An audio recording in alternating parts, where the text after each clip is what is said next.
Okay, I want to welcome you today to our virtual workshop on behalf of the Tools for Life Learning Center at Loud and Habitat for Humanity. Today, we're going to be talking about simple solutions to common toilet problems. My name is Amanda Bollig, and I'm the Program Project Specialist here at Loud and Habitat for Humanity. I oversee our home repair program as well as the Tools for Life Learning Center. So we're going to go ahead to our next slide and jump right into some of our goals for today. This is going to just give you a little overview of what we're going to be talking about so you have an idea of how this presentation is going to go. We're going to start off with first teaching you about the basic parts of the toilet. This is going to give you a little bit more knowledge so that you know exactly what we're talking about once we get into our solutions. So we're going to walk you through a few common toilet problems that people may have and give you some solutions to each. So we'll first talk about what to do when your toilet won't stop running. Then we'll jump into what to do if your toilet is leaking, and we'll finish it off with what to do if the toilet is clogged. And we'll finish our presentation with talking about some times when you may actually need to go ahead and call the plumber in, but we want you to know that as the homeowner, there are some things that you can troubleshoot yourself, and that's what we're going to talk about today. So I'm going to introduce you to our guest. Today we have Todd Stuckey, a residential plumber. He has been plumbing and helping Loudoun County residents for over 20 years now and serving everyone through things such as service technician, new work, remodel, commercial plumber, you name it, Todd has done it. And he's here to walk us through some of these common toilet problems that he's seen out in the field and help you as the homeowner figure out how to troubleshoot some of those problems. If you have questions for Todd during the course of the presentation, what you can do is go ahead and open up your chat box and you can type your questions directly there. But we're going to wait till the end of his presentation to answer them.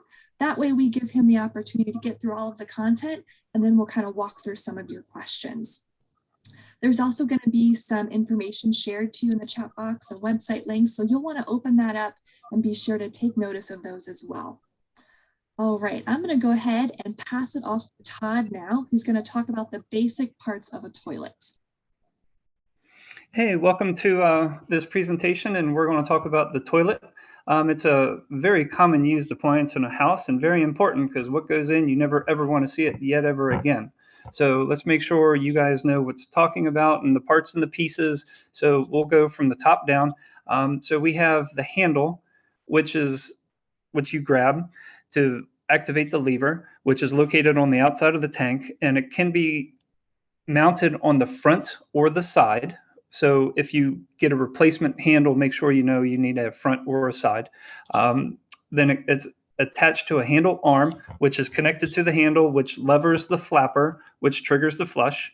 The chain, which connects the flapper to the lever handle, it makes a class 2 lever actually, which raises the flapper to create the flush.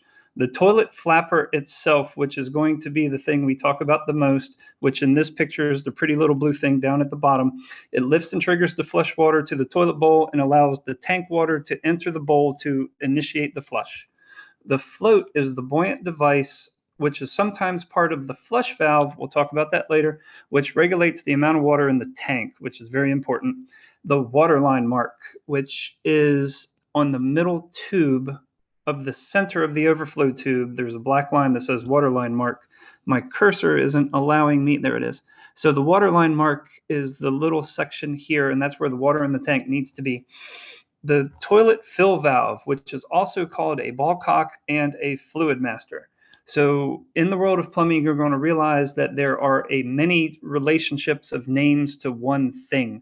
So this apparatus is actually called a toilet fill valve, but some people call it a ball cock or a fluid master, a flush valve, you name it, it's there. Supply line, which is not pictured, which is typically on the left side, which connects the water supply to the toilet, which gives water from the water supply to the toilet tank.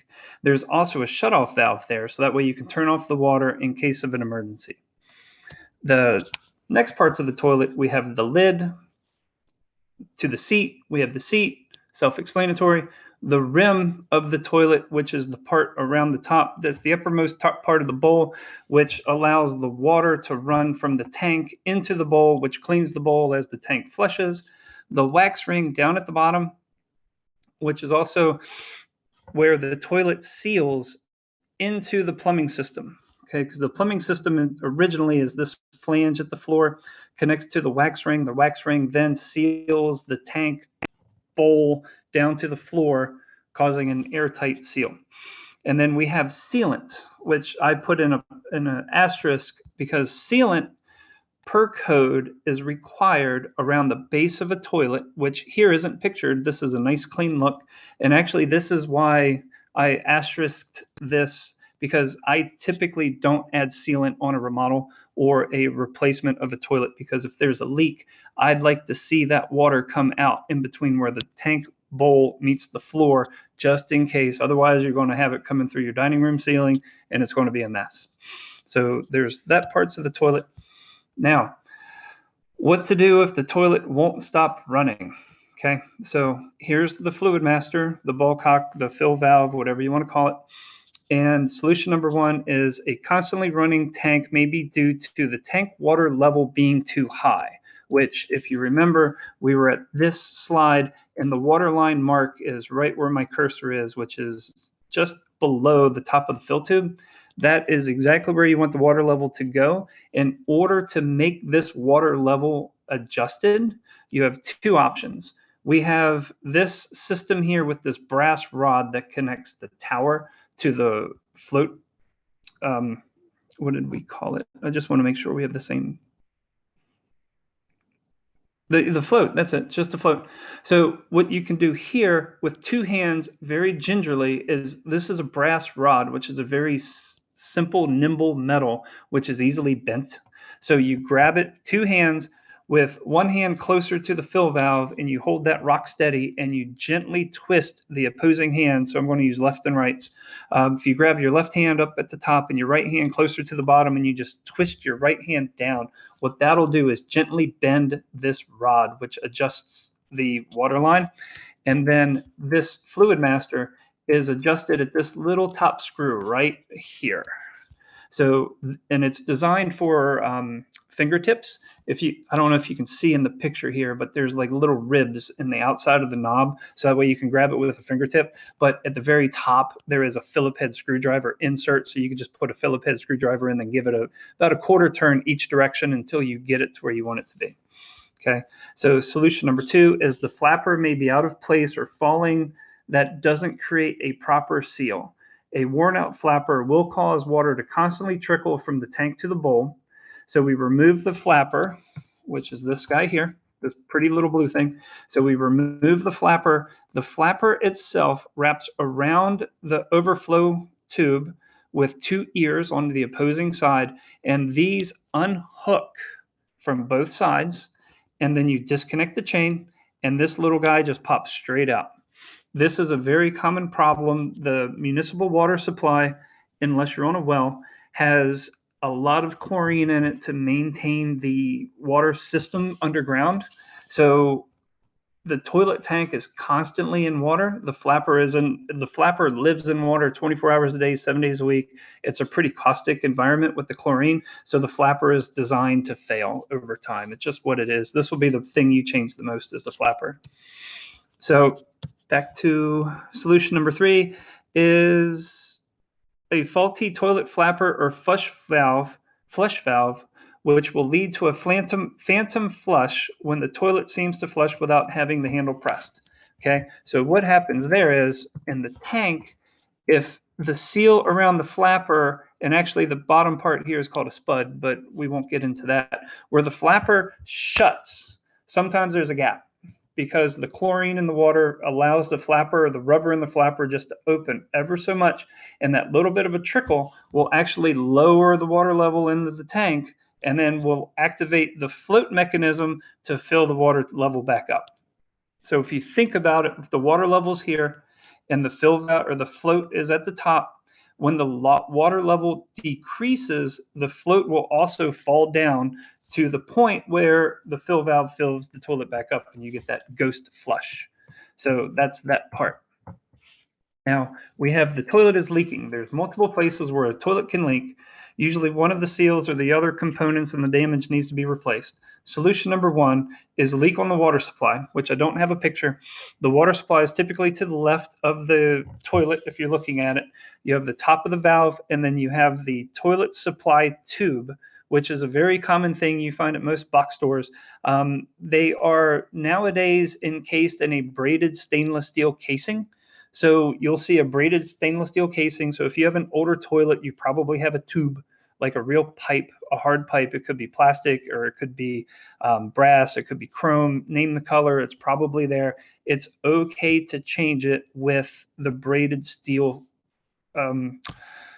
supply line. It's perfectly fine. If you go into a big box store and you're looking for apples to apples and you have an older toilet, you probably won't find apples to apples. So you have to adapt to the new one. And the new water supply lines are fine. The only difference is you have like a 10-inch and a 12-inch. Typically the 10-inch is all you need. Worst case scenario, get the 12-inch, and when you install it, you flip it around to it so it doesn't kink on you, and you can adjust it perfectly fine. Solution number two is the flapper is leaking, which we talked about, the little blue thing back up here. So if this is leaking and you just gently hear a trickle of water going from the toilet tank to the toilet bowl, okay, another trick is to go to the cupboard, get your food color dye, food, use it for cookies, making cookies red at Christmas time. Don't use the red and green because that's Christmas. Get the other weird colors that you never use. Drop a few drops into the toilet tank. And then in the morning, if the toilet bowl has that same color liquid, then you have a leak at the flapper from the tank to the bowl. Just a little quick tip for that. So the flapper down at the bottom, again, is going to be the easiest thing you change, and it's going to be the most frequent. Probably at least once a year, look for changing a flapper, and you just peel off the ears, remove the chain, flapper comes out, the new flapper goes in, attached to the tower, and then connect the chain. The chain length has to be designed to where there's limited slack in the chain from the flapper to the handle. Otherwise, when you push the handle lift rod will go up, and none of the slack in the chain will be taken out in order to engage the flapper. Okay, so just make sure this isn't too high and it's not too low. So too low means when you push down on the lever, the flapper won't raise up. Too high means the flapper doesn't sit down on the spud properly, okay, for that. But we can get to that if we have questions. Okay, now solution number 3 is where the toilet meets the bowl. I'm sorry, where the toilet is leaking, where the tank meets the bowl. So where the upper tank meets the bowl, okay? So we have what's called a spud. The spud has a 5 1/4 inch foam ring with 2 bolts. And typically this isn't easily done. You can run into problems with solution number 3. So we'll get to solution number 3 towards the end of the presentation. Solution number 3, if something goes wrong with solution number 3, your best bet's probably getting a new toilet, because it takes a little bit more effort to fix solution 3 than it does to just change the toilet. But we'll get to that here in a few minutes. Okay, so solution number 4 is, if water is leaking from the base of the toilet, it may be from the wax ring that seals the toilet flange to the drain opening in the floor, which is also called the flange. To replace the wax ring, you'll need to remove the toilet entirely. Yes, you can do this. There's a lot of tips and tricks. There's a lot of ways.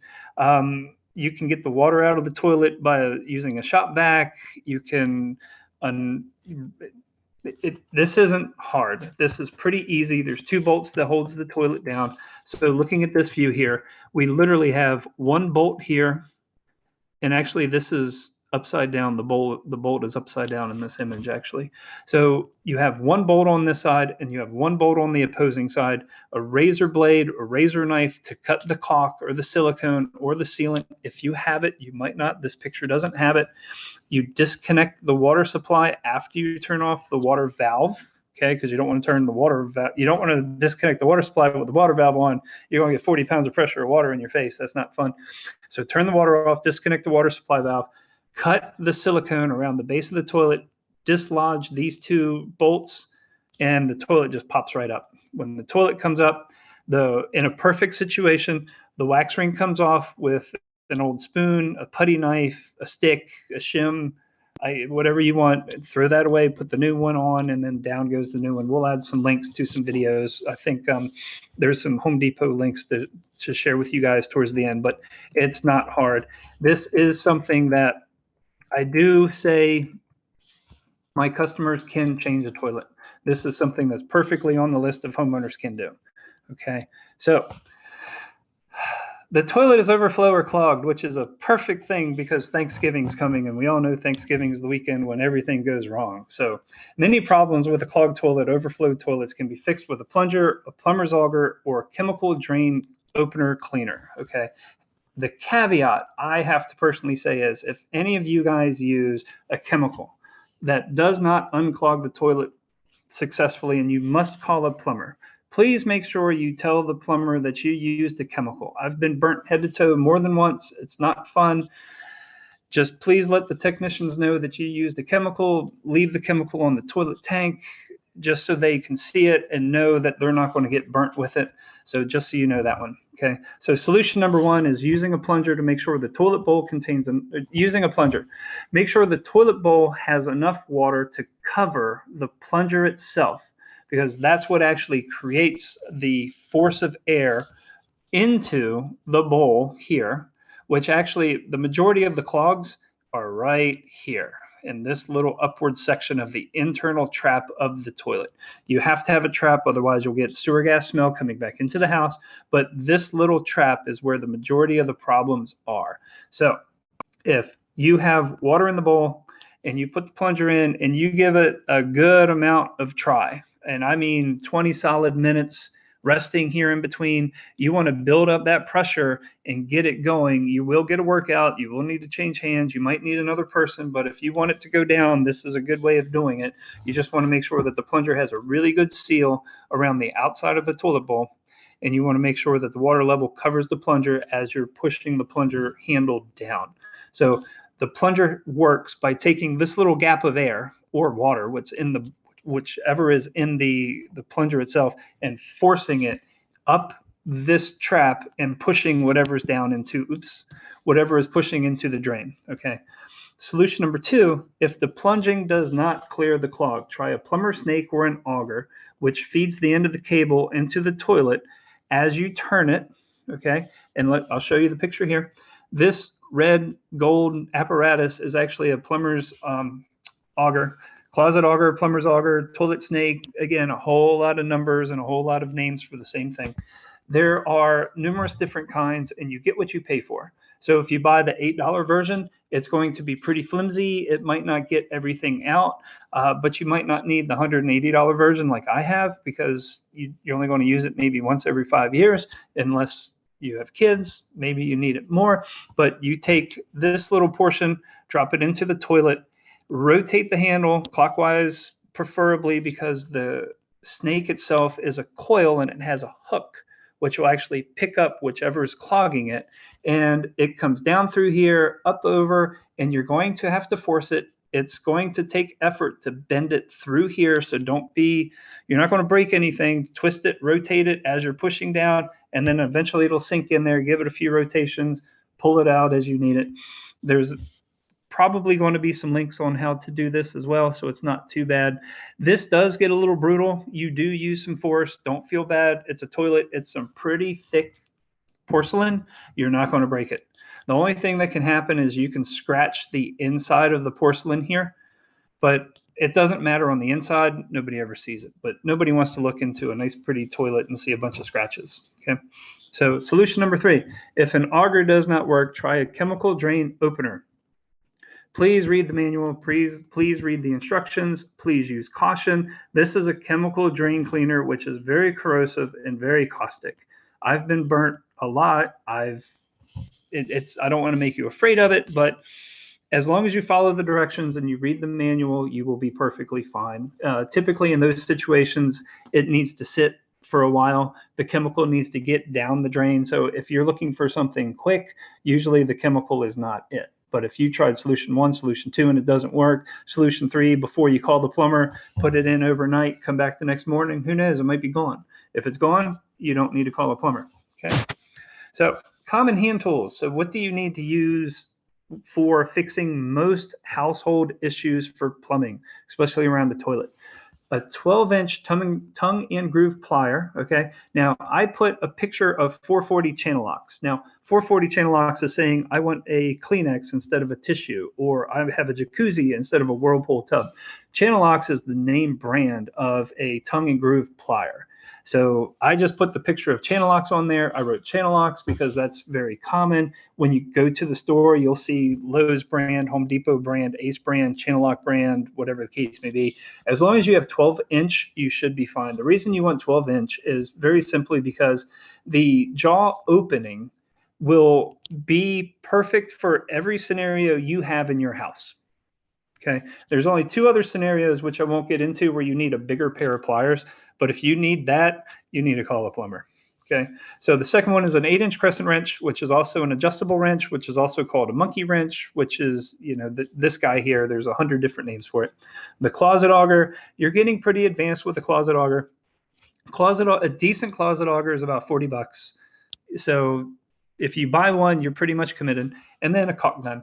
The caulk gun is what we use to put the silicone or the caulk or the latex adhesive around the tank of the bowl to the floor.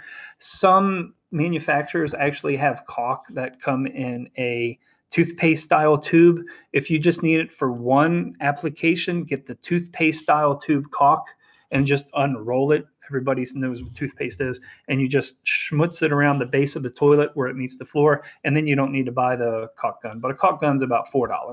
So the caulk gun being $4, a tube of caulk being $5, you're at $9 as opposed to a tube of toothpaste for $6. You can do the math and see what you want to do there. Okay.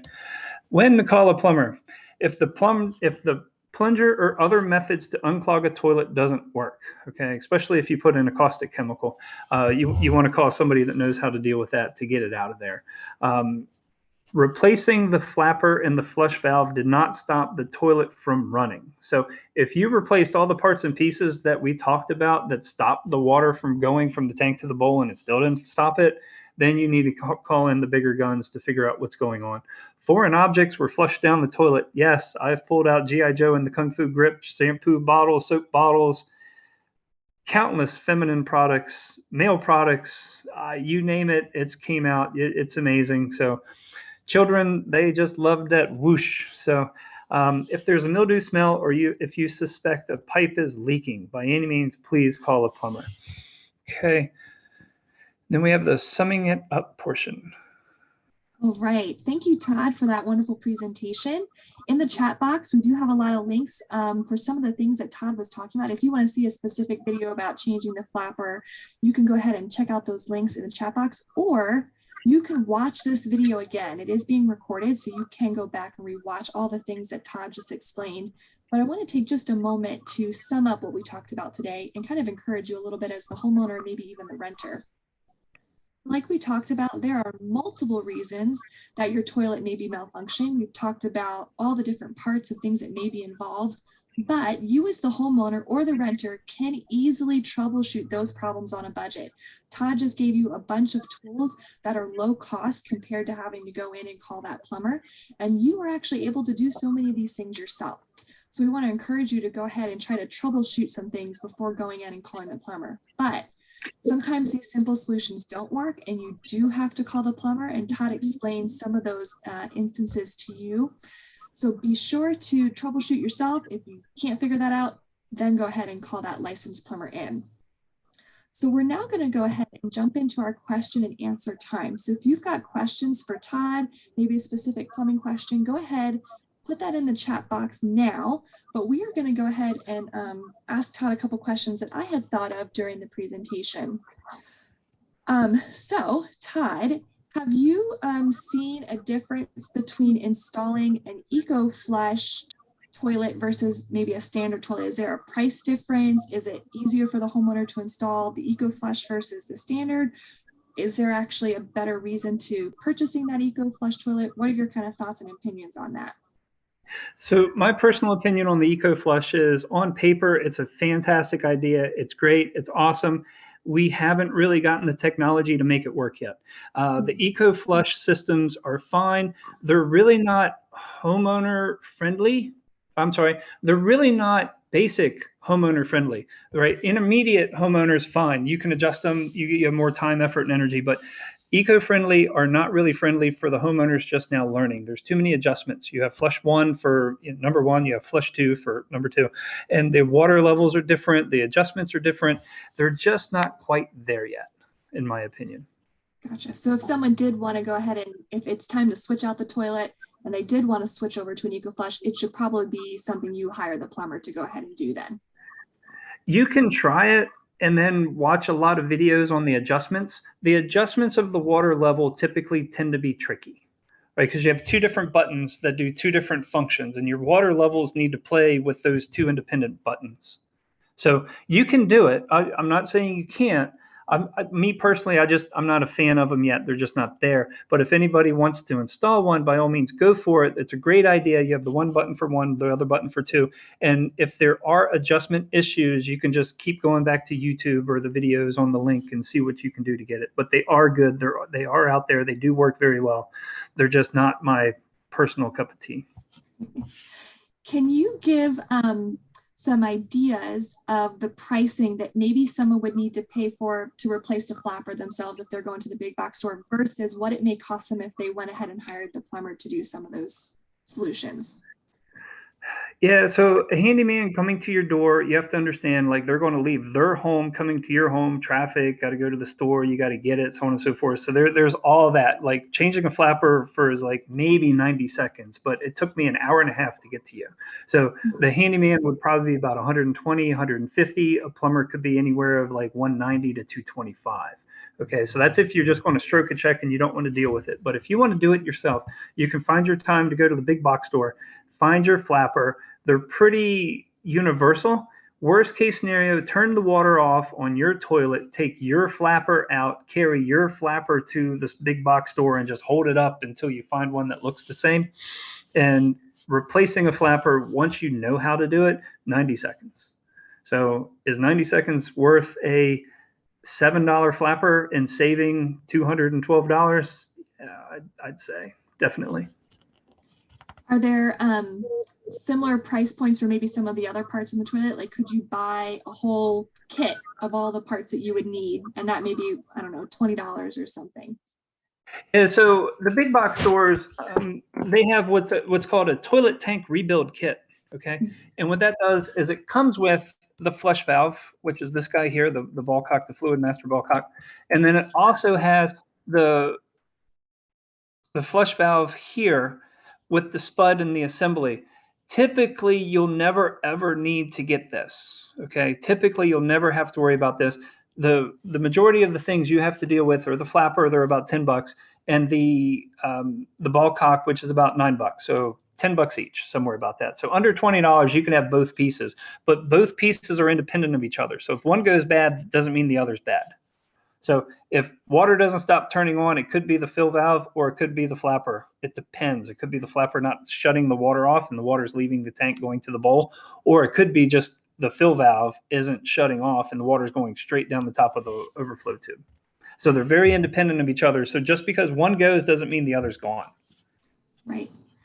Now, I believe we had talked about this a little bit.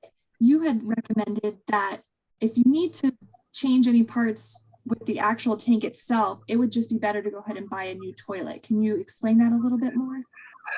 Yeah, so the overflow tube is connected to the toilet tank with a spud. It's called a spud. You'll probably never need to know that ever again, but it's called a spud. And it's a big nut. It's like a 6-inch nut, and it's underneath in between the tank and the bowl. Okay. So what happens is it has to be a watertight seal. So there's a little black ring here, which holds the overflow valve into it, and then the nut underneath it. That nut is so tight that it's very difficult to get off because you can't put a wrench inside your toilet tank to hold it still as you're undoing it from the outside. So in that situation, if the water is leaking in between the tank and the bowl, then it's that. And sometimes it's cheaper to replace the toilet than it is to disassemble it and try to fix that leak. Just because it's a machine press fit that's torqued to a specification that is very difficult to get removed by hand tools. Very good. All right, if you don't mind, go ahead and let's move on to the very last slide of the presentation. There we go. All right. We are going to go ahead and wrap things up because it's just about 12:30. So I want to thank you all for joining us today, especially you, Todd, who explained so much information for us. By all means, if you have questions still, go ahead and go back and rewatch this workshop if you need to, or check out some of the links in the chat box as well. If you're curious about the Loudoun Habitat for Humanity Tools for Life Learning Center or anything else at Loudoun Habitat for Humanity, you can go ahead and check out our website, which is up on the screen and just went into the chat box. We offer virtual workshops once a month on a multitude of topics, and they're usually recorded, so you can go back and rewatch them again. Our next workshop is going to be November 4th at 12 o'clock, where we are partnering with Wells Fargo Bank to talk about responsible credit management. This workshop will not be recorded, so you want to make sure that you sign up and join us for that on November 4th. Thank you all, and we hope to see you all again soon.